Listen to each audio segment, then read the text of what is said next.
Para el cálculo del peso del agua, primero cogimos el peso de la lata más el suelo húmedo menos el peso de la lata más el suelo seco. Como resultado nos da el peso del agua. Lo hicimos con cada uno de los puntos con los 6 puntos. Acá para calcular el peso del suelo seco, tomamos el peso del suelo seco más la lata menos el peso de la lata. Eso nos daría el peso del suelo seco. Así hicimos con todos los 6 puntos. Acá en el contenido de humedad cogimos el peso del agua calculada anteriormente de primero, lo multiplicamos por 100 y lo dividimos entre el peso del suelo seco.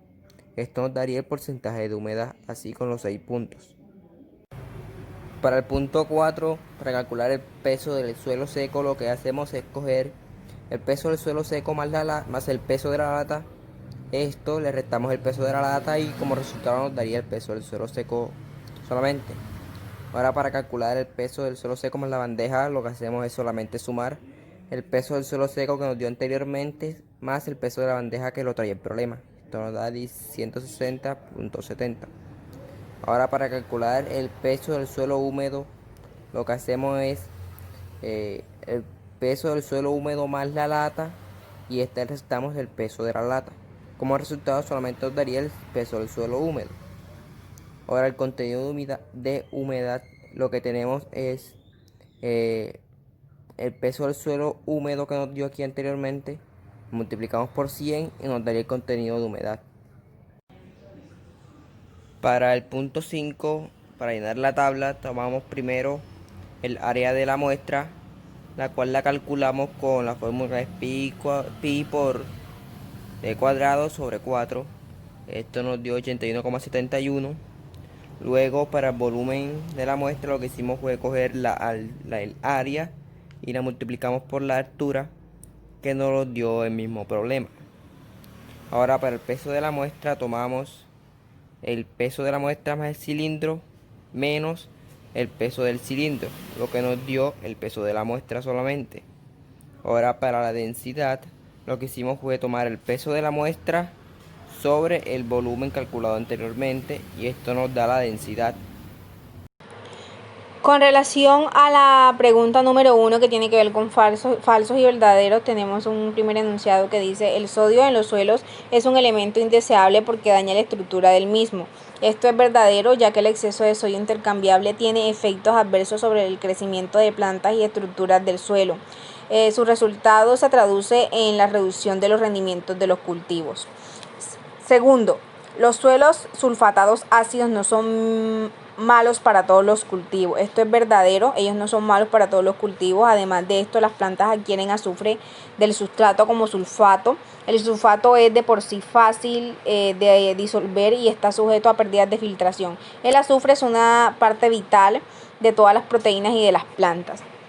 Tercero, un suelo salino es aquel que posee un PSI mayor de 4 y una conductividad eléctrica mayor a 15. Esto es falso porque el PSI, que es el porcentaje de sodio intercambiable, el cual para los suelos salinos es menor a 15 y la conductividad eléctrica es mayor a 4. Cuarto, el aluminio intercambiable en los suelos no interfiere en el crecimiento de las plantas. Esto es falso, ya que las plantas crecen en suelos con altos contenidos de aluminio, tienden a acumular este elemento en las raíces, específicamente en los ápices, generando un aumento de la división y de la expansión celular.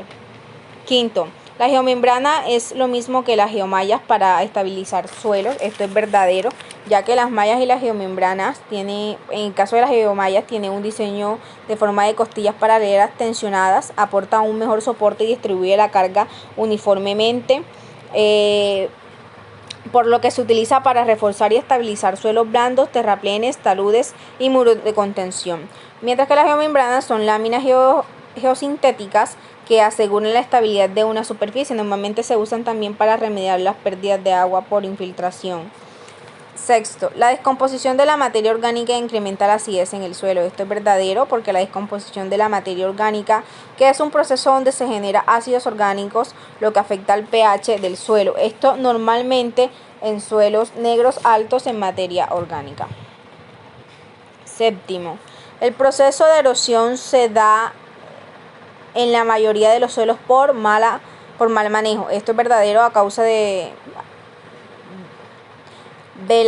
los malos manejos de los seres humanos.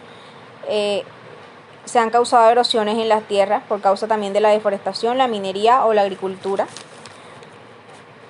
Octavo, un suelo sódico posee un PSI mayor de 15% y una conductividad eléctrica de 4. Esto es verdadero porque estos poseen un porcentaje de sodio intercambiable mayor a 15 y una conductividad eléctrica menor a 4.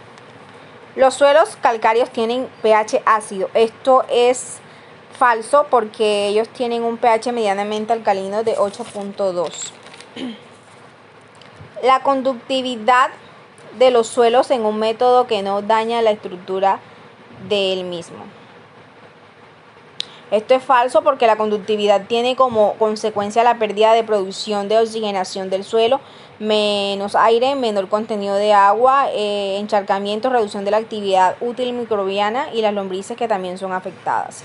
Otro enunciado es un suelo con un pH de 7.6 tiene reacción ácida. Esto es falso porque los suelos que oscilan en los pH de 7.4 y 7.8 son ligeramente alcalinos. De igual forma encontramos otro enunciado que nos dice que un catión tiene carga negativa. Esto es falso porque un catión es un ion con carga eléctrica positiva, es decir, que ha perdido electrones. Por último, tenemos que el sistema Bioflok se usa como alternativa biológica de producción acuícola. Esto es verdadero. Esto es un sistema de tratamiento de residuos desarrollado para mejorar el control ambiental sobre la producción acuícola en lugares donde el agua y la tasa son escasas o caras, ayudando además a evitar la introducción de enfermedades.